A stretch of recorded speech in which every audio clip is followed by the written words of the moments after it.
أمرت الحوت يلفظ يونسا وسترته بشجيرة اليقطين يا رب إنا مثله في كربات فرحا عبادا كلهم ذنوني.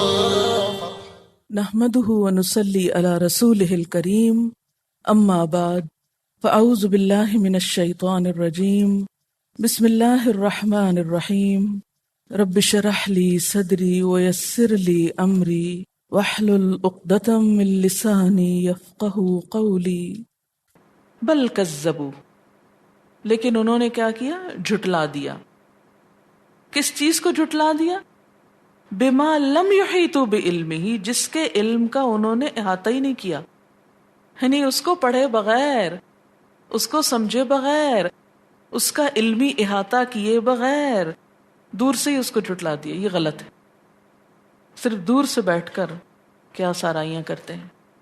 تو ہمیشہ حق کو جھٹلانے والوں کا انداز یہی رہا ہے کہ حق کو دیکھے بغیر، جانے بغیر، سنے بغیر، سمجھے بغیر، پہچانے بغیر پہلے ہی نہ کر دی کہ نہیں یہ حق ہے ہی نہیں.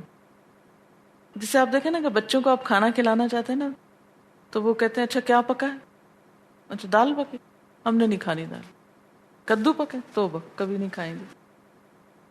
اور ماں دہائیاں دیتی بھی چکھو تو، اچھا صرف ایک نوالا لے لو، اور جب وہ ایک لیتا ہے تو پھر شروع ہو جاتا ہے کہ اب تو ٹیسٹ آ گیا. ہمارا حال یہی، دور سے نہیں نہیں نہیں یہ نہیں، یہ تو کبھی کسی نے کیا، تو نیا ہی فیشن چل پڑا، قرآن پڑھو. حالانکہ نیا نہیں ہے، بہت پرانا ہے، لیکن اس کا بھی نہیں پتا نا. مشکل تو یہ ہے. عربی کا ایک محاورہ ہے، الناس اعداء لما جہلوا بہ، لوگ دشمن ہوتے ہیں اس چیز کے جس کے بارے میں وہ لا علم ہوتے ہیں. تو اکثر وہ چیزیں جن کے بارے میں انسان لا علم ہوتا ہے ان سے ڈرتا بھی ہے کہ کھا جائے گی. بل کذبوا بما لم یحیطوا بعلمہ ولما یأتہم تاویلہ. اس کی تعویل سے مراد کیا ہوتی ہے؟ اس کے معنی، اس کے لطائف، اس کے اسرار، اس کے معارف، اس کے علوم، اس کا انجام، اس کا رزلٹ. وہ تو آیا ہی نہیں، تم نے دیکھا ہی نہیں کہ یہ کتاب کیا کچھ رزلٹ لاتی ہے. تعویل بڑا ہی خوبصورت لفظ یہاں استعمال ہوا ہے، زومانی قسم کا ہے. یعنی نہ تو تم نے اس کی ڈیپتھ میں اتر کے دیکھا کہ کیا کیا خوبصورتی ہے اس کے اندر. آپ دیکھیں نا کہ مثلا جن لوگوں نے لٹریچر پڑھا ہے وہ مختلف پوئٹس کو، مختلف لکھنے والوں کو کیٹیگرائز کرتے رہتے ہیں، یہ اس کے تحت آتا ہے، یہ اس کے تحت، یہ اس کے تحت. قرآن میں تو سب کچھ ہی آ جاتا ہے. کوئی کتاب آپ اٹھاتے ہیں وہ ایک سبجیکٹ پہ ہوتی، یہ کتاب ہر سبجیکٹ پہ ہے. سب کچھ، ہر علم کا خزانہ ہے اس میں. اس کی تعویل، اس کی اسپرٹ، اس کے اندر کے معنی کو تم نے جانا ہی نہیں، اس کا احاطہ ہی نہیں کیا، اس کو چکھا ہی نہیں. تجھے کیا معلوم اس میں کیا لطف ہے، اور آپ بتا بھی نہیں سکتے. کوئی بھی چیز جو آپ کھا رہے ہوں آپ کیسے ایکسپلین کر سکتے ہیں اس کا کیا ٹیسٹ آ رہا ہے؟ زیادہ زیادہ آپ یہی کہہ سکتے ہیں نا بار بار بہت اچھا ہے، بہت مزے کا ہے، بہت عمدہ ہے. اس سے زیادہ کیا کہیں گے؟ ایکسپلین نہیں کر سکتے. کسی لطف کو ایکسپلین نہیں کیا جا سکتا. اللہ تعالیٰ فرماتے ہیں کہ یہ کس قدر بدقسمت لوگ ہیں کہ بغیر اس کے علم کے، بغیر اس کا مطلب جانے، تعویل تفسیر کے معنوں میں بھی آتا ہے، آپ کو معلوم ہے؟ بغیر اس کی تفسیر جانے، بغیر اس کے اوپر غور و فکر کیے دور سے اس کو جھٹلا دیا ہے. اور پھر تعویل میں انجام بھی مانا ہوتا ہے. تم دیکھو تو صحیح یہ کتاب انجام کیا لاتی ہے، کیسے انسان بناتی ہے، کیسے اخلاق اور کردار کی تکمیل کرتی ہے. اکثر جو سوال مجھ سے ہوتا ہے جب میں کہیں باہر جاتی ہوں یا اجنبی لوگوں میں جاتی ہوں جنہوں نے دور دور سے سنا ہوتا ہے ہمارے اس کام کو، وہ کہتے کیا وجہ ہے آپ کے اسٹوڈنٹس اور باقی لوگوں میں ایک واضح فرق نظر آتا ہے، وجہ کیا ہے؟ اور لوگ بھی بہت کچھ پڑھتے ہیں لیکن ان کے چہرے بدلنے لگتے ہیں، ان کے انداز بدلنے لگتے ہیں. وہ یہی چیز ہے تأویل، اس قرآن کے پڑھنے کا انجام. یہ انسان کی روح پر تو اثر انداز ہوتا ہے، انسان کے چہروں پر، انسان کے انداز پر، اس کی سوچ پر، اس کے نقطہ نظر پر، اس کی ہر چیز پہ اثر انداز ہو جاتا ہے. دنیا کی کوئی چیز اس طرح انسان پہ اثر انداز نہیں ہوتی جس طرح قرآن ہوتا ہے، کہ ذوق ہی بدل جاتا ہے. رکھ رکھاؤ، لین دین، معاملات، ہر چیز بدلتے ہیں. یہ الگ بات ہے کہ اچھی زمین کے اندر پیداوار زیادہ آتی ہے اور پتھریلی پہ کم آتی ہے. عمدہ زمین عمدہ پھل لاتی ہے اور جو نکمی زمین ہوتی ہے وہ کم لاتی. لیکن کچھ زمین جو کچھ بھی نہیں اگاتی ایٹ لیسٹ دھل ضرور جاتی بارش کے پڑنے سے. چٹیل سے چٹیل پتھر بھی ایک دفعہ صاف ضرور ہو جاتا ہے.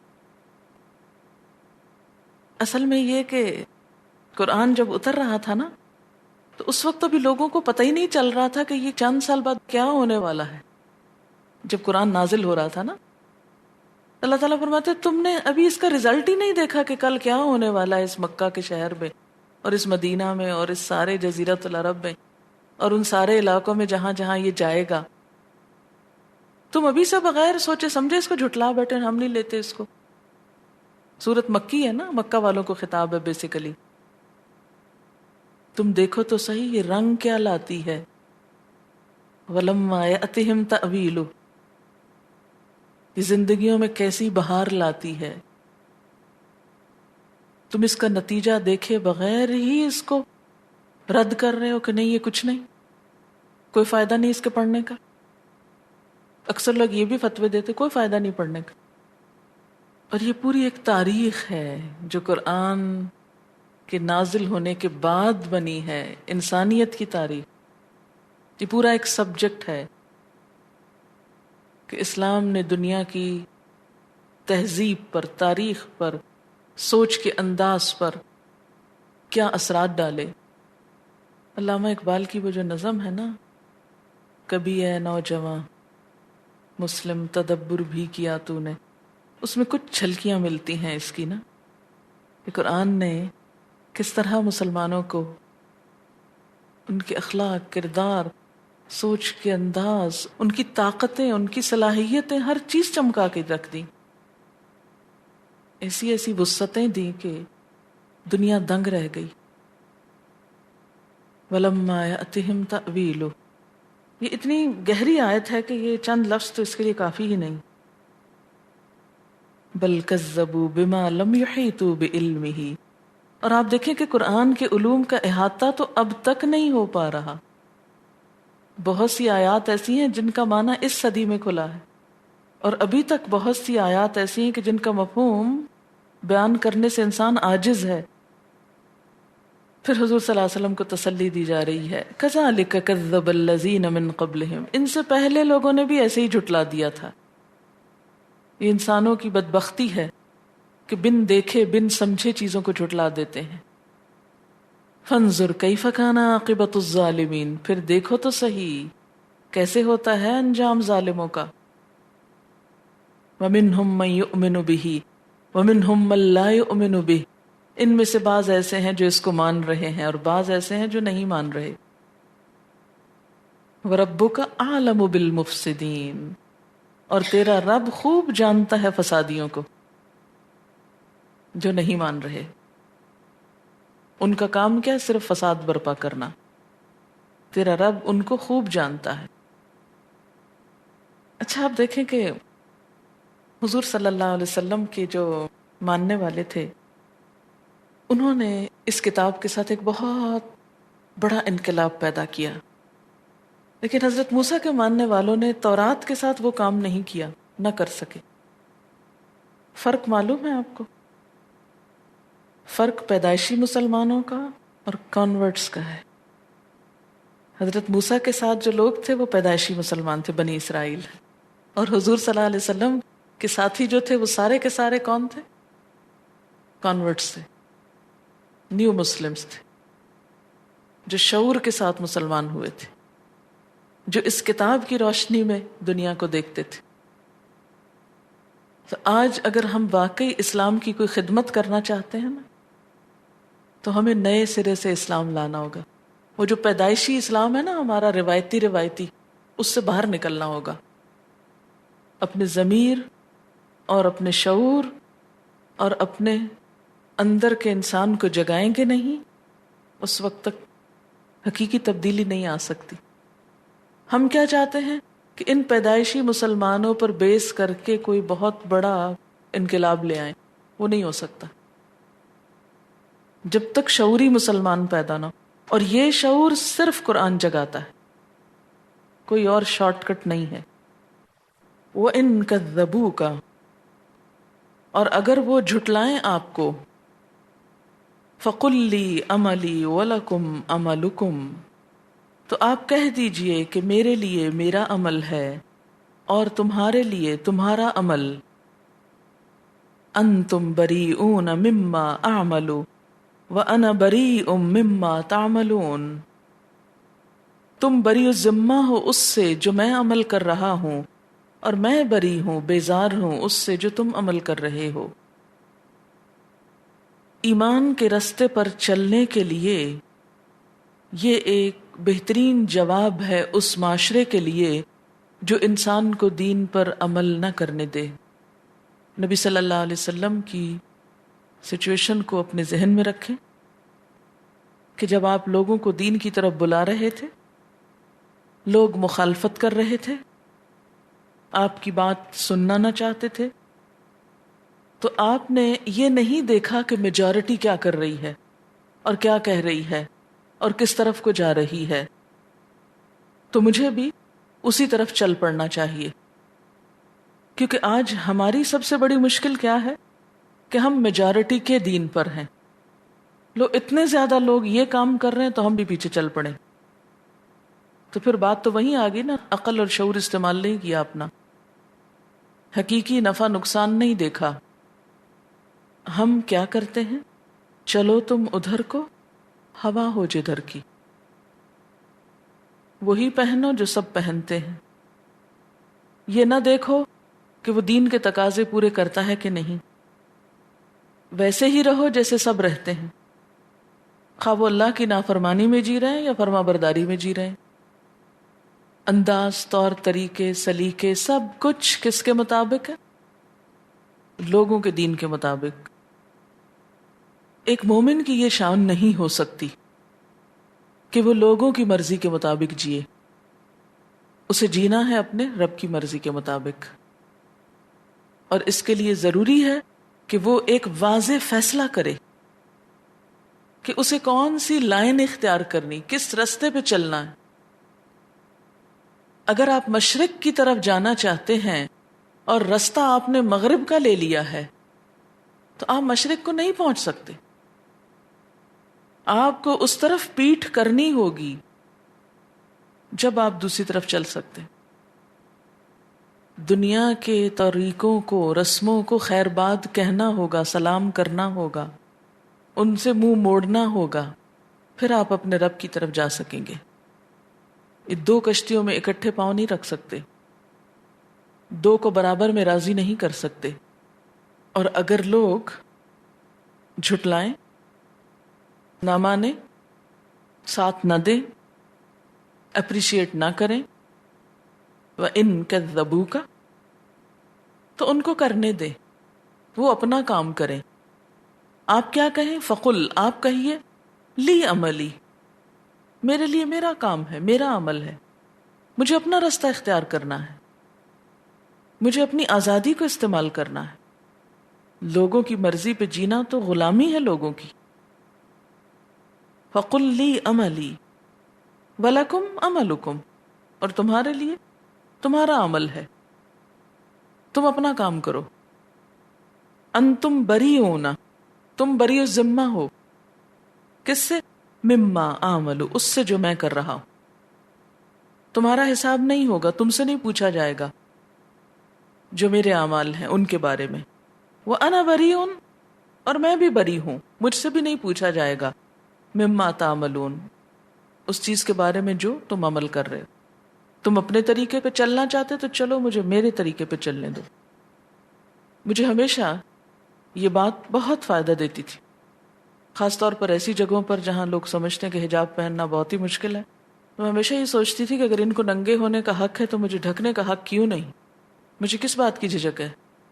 یہ اپنے دل کی مرضی مانتے ہوئے شرمندہ نہیں، میں خالق کے کائنات کی مرضی مان کے شرمندہ کیوں ہوں؟ مجھے نہیں ہونا شرمندہ. مجھے جس چیز کو میں حق سمجھتی ہوں، جس چیز کو میں سچا کہتی ہوں، اپنے رب کا حکم کہتی ہوں، اس کو ماننے میں پھر مجھے کسی کی پرواہ نہیں ہونی چاہیے. پرواہ کرنا ہی تو شرک میں شامل ہو جاتا ہے. شریک کر لیا نا ان کو. ڈر اللہ کا ہونا چاہیے، اس سے بھی ڈر رہے ہیں. تو یہ اللہ کے ڈر میں ان کو شریک کر لیا ہم نے. معبودوں کی کئی قسمیں ہوتی ہیں نا، لیکن عموماً ہم شعور سے کام نہیں لیتے، سوچتے نہیں، آنکھیں بند کر کے دنیا کی تقلید کر رہے ہیں، پیروی کر رہے ہیں. جدھر کو لوگ دوڑ رہے ہیں ہم بھی پیچھے دوڑ رہے ہیں. ہمیں نہیں معلوم وہ کہاں جا کے گریں گے. ہم تیار ہیں گرنے کو وہیں جہاں انہوں نے گرنا ہے، کبھی رک کے نہیں سوچتے. وَإِن كَذَّبُوكَ فَقُل لِّي عَمَلِي وَلَكُمْ عَمَلُكُمْ أَنْتُمْ بَرِيئُونَ مِمَّا أَعْمَلُ وَأَنَا بَرِيءٌ مِمَّا تَعْمَلُونَ. اچھا، وہ جو عموماً آپ پڑھتے ہیں فجر کی سنتوں کی پہلی رکعت میں پڑھی جاتی ہے، حضور صلی اللہ علیہ وسلم کی سنت ہے. کون سی سورت؟ قُلْ يَا أَيُّهَا الْكَافِرُونَ لَا أَعْبُدُ مَا تَعْبُدُونَ وَلَا أَنْتُمْ عَابِدُونَ مَا أَعْبُدُ وَلَا أَنَا عَابِدٌ مَا عَبَدتُّمْ وَلَا أَنْتُمْ عَابِدُونَ مَا أَعْبُدُ لَكُمْ دِينُكُمْ وَلِيَ دِينِ. سورت الکافرون کا ترجمہ ہے، آپ کہہ دیجئے کہ اے کافرو، نہ میں عبادت کرتا ہوں اس کی جس کی تم عبادت کرتے ہو، نہ تم عبادت کرنے والے ہو اس کی جس کی میں عبادت کرتا ہوں، اور نہ میں عبادت کروں گا جس کی تم عبادت کرتے ہو، اور نہ تم اس کی عبادت کرنے والے ہو جس کی میں عبادت کر رہا ہوں. تمہارے لیے تمہارا دین ہے اور میرے لیے میرا دین. تمہارا اپنا دین ہے تو میرا بھی اپنا دین ہے. میں آخر تمہارے دین پہ کیوں چلوں؟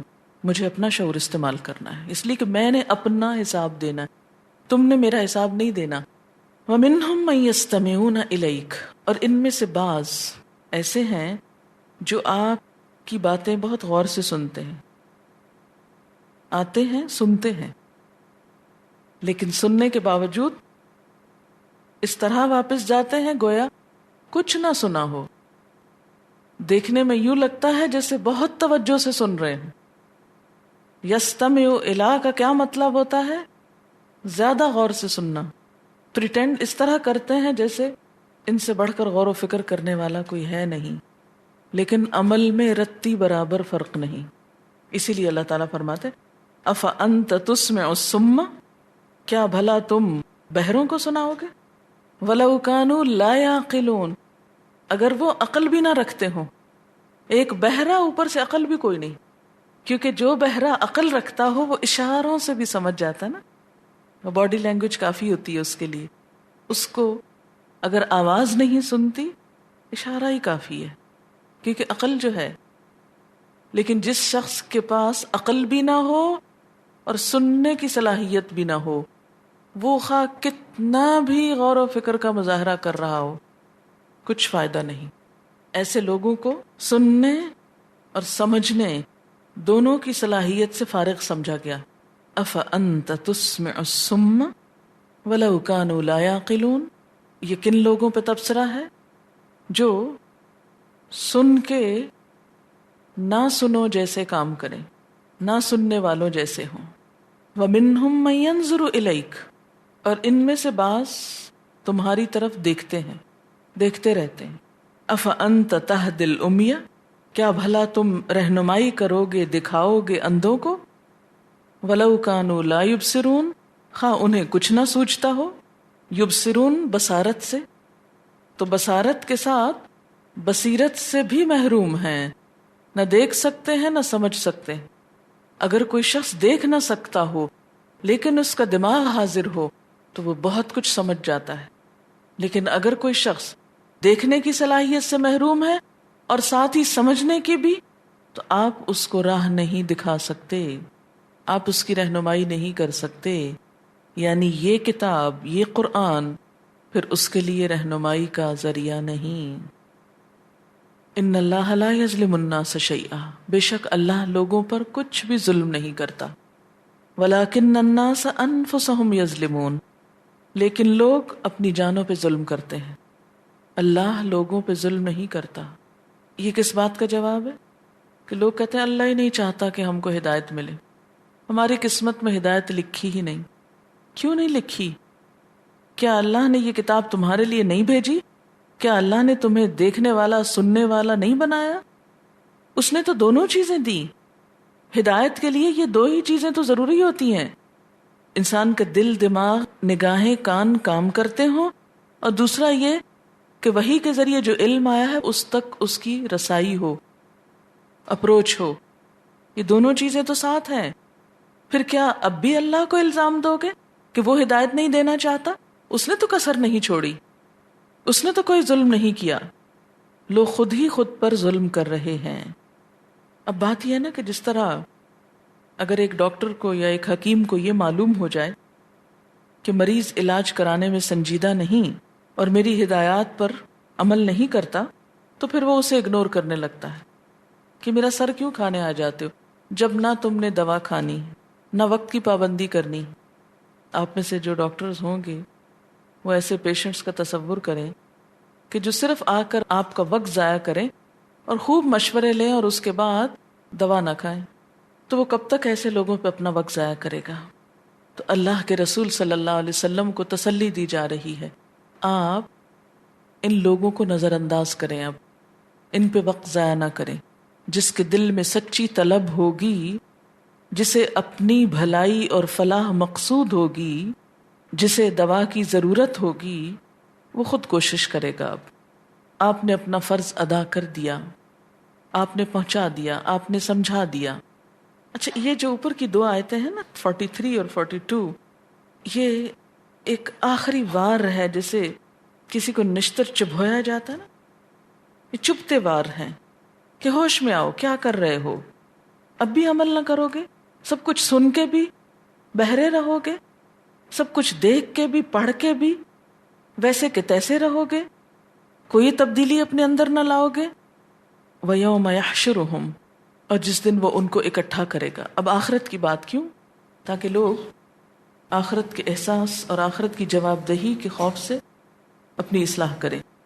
اور جس دن وہ ان سب کو اکٹھا کر لے گا، جمع کر لے گا، كَأَن لَّمْ يَلْبَثُوا إِلَّا سَاعَةً مِّنَ النَّهَارِ، تو وہاں جا کر ان کو ایسا لگے گا کہ گویا کہ وہ نہ ٹھہرے مگر دن کی ایک گھڑی۔ پوری زندگی یہ دنیا کی قیامت کے دن کیا لگے گی؟ دن کی ایک گھڑی، صرف ایک پہر۔ ساعتن، ساعت گھنٹے کو عموماً کہتے ہیں، 1 آور۔ چلے آج کی زبان میں 1 آور نہ بھی کہیں تو ایک گھڑی، ایک پہر جس کو آپ بولتے ہیں، مارننگ کہہ لیں، دوپہر کہہ لیں، ایوننگ کہہ لیں، کچھ کہہ لیں، بس ایک حصہ دن کا، پورا دن بھی نہیں لگے گا۔ یتعارفون بینہم، ابھی تو آپس کا تعارف ہی ہوا تھا۔ سورۃ النازعات میں آتا ہے اسی گھڑی کو، لم یلبثوا الا عشیۃ او ضحاھا، صبح کا پہر یا شام کا پہر، بس تھوڑی ہی دیر ٹھہر کے آئے، ابھی تو جانا ہی تھا۔ اور یہ حقیقت نہیں کہ ہم اس دنیا میں آتے ہیں، پہلے بچپن ہوتا ہے، اس میں بہت سی باتیں سمجھ ہی نہیں آتی، بائی دا ٹائم ہم سمجھنے کے قابل ہوتے ہیں، جوان ہوتے ہیں، شعور کی عمر کو پہنچتے ہیں، جب چیزوں کو کچھ سمجھنے لگتے ہیں تو پھر انسان بڑھاپے کی طرف چل پڑتا ہے، جوانی ڈھلنے لگتی ہے، جب میچورٹی کی عمر کو پہنچتا ہے تو بڑھاپے کا خوف آنے لگتا ہے، اور جب ایک انسان کی صلاحیتیں پوری طرح پک کے تیار ہو جاتی تو ریٹائر ہو جاتا ہے، ختم۔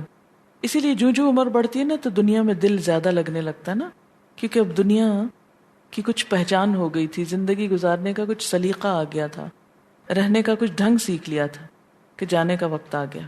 بالکل ایسے ہی جیسے آپ کسی بھی نئی جگہ پر جاتے ہیں تو آہستہ آہستہ دل لگنے لگتا ہے نا. جب دل لگنے لگتا ہے تو جانے کا وقت آ جاتا ہے. یتعارفون بین، ابھی تو پہچانا ہی تھا، تعارف ہی ہوا تھا. قد خسر الذین کذبوا بلقاء اللہ، تحقیق نقصان اٹھایا ان لوگوں نے جنہوں نے اللہ کی ملاقات کو جھٹلا دیا. نقصان اٹھایا ان لوگوں نے جنہوں نے اللہ کی ملاقات کو جھٹلا دیا، نہیں مانا. وہاں جا کے حقیقت کھلے گی. وما کانوا مہتدین، اور نہ تھے وہ ہدایت پانے والے. وَإِمَّا نُرِيَنَّكَ بَعْضَ الَّذِي نَعِدُهُمْ، اور اگر ہم دکھا دیں آپ کو بعض حصہ اس چیز کا جس کی ہم ان کو دھمکی دے رہے ہیں. أَوْ نَتَوَفَّيَنَّكَ، یا ہم آپ کو فوت کر لیں. فَإِلَيْنَا مَرْجِعُهُمْ، تو ہماری طرف ان سب کو لوٹنا ہے. ثم اللہ شہید علی ما یفعلون، پھر اللہ گواہ ہے اوپر اس کے جو وہ کر رہے ہیں. کفار مکہ آپ صلی اللہ علیہ وسلم کے دین کے پیغام کو سن کر کیا انتظار کرتے تھے؟ کس بات کے انتظار میں تھے؟ کہ یہ سب سلسلہ کب ختم ہوتا ہے، یہ فوت ہو جائیں تو یہ سب کچھ ختم ہو جائے. اسی لیے آپ کو قتل کرنے کے منصوبے بناتے رہتے تھے، بار بار ایسے پروگرام بناتے. اور زندگی میں سب سے زیادہ قاتلانہ حملے آپ ہی پر ہوئے. یہ ایک تاریخی ریکارڈ ہے کہ سب سے زیادہ آپ صلی اللہ علیہ وسلم کو قتل کرنے کے منصوبے بنائے گئے اور حملے بھی ہوئے مختلف لوگوں کی طرف سے. لیکن ہر بار اللہ نے آپ کو بچایا کہ اپنے دین کی تکمیل کرنا تھی. اور دوسری طرف آپ ڈرتے تھے کہ کہیں اس قوم پر عذاب نہ آ جائے. تو اللہ تعالیٰ فرماتے ہیں کہ اگر ہم آپ کو دکھا دیں وہ چیز جس کا ہم ان سے وعدہ کر رہے ہیں، یعنی عذاب، اگر آپ کی زندگی میں ان پر عذاب آ جائے، یا پھر ہم آپ کو فوت کر لیں، یعنی آپ کے دنیا سے جانے کے بعد، تو دونوں ہی صورتوں میں کیا ہے؟ فَإِلَيْنَا مَرْجِعُهُمْ، ہماری طرف ان کو لوٹنا ہوگا. بہرحال انہیں ہماری ہی طرف آنا ہوگا. ثم اللہ شہید علی ما یفعلون، پھر اللہ گواہ ہے اس پر جو وہ کر رہے ہیں. یعنی جو کچھ یہ کر رہے ہیں وہ سب اللہ کی نظر میں ہے، اور قیامت کے دن اللہ تعالیٰ ان کو پوچھ لے گا. یعنی دنیا کی سزا کا انتظار کرتے ہو، وہ اگر نہ بھی ملی تو کیا خدا کی طرف واپس نہیں جانا؟ وآخر دعوانا ان الحمد للہ رب العالمین. سبحانک اللہم وبحمدک، اشہد ان لا الہ الا انت، استغفرک واتوب الیک. السلام علیکم ورحمۃ اللہ وبرکاتہ.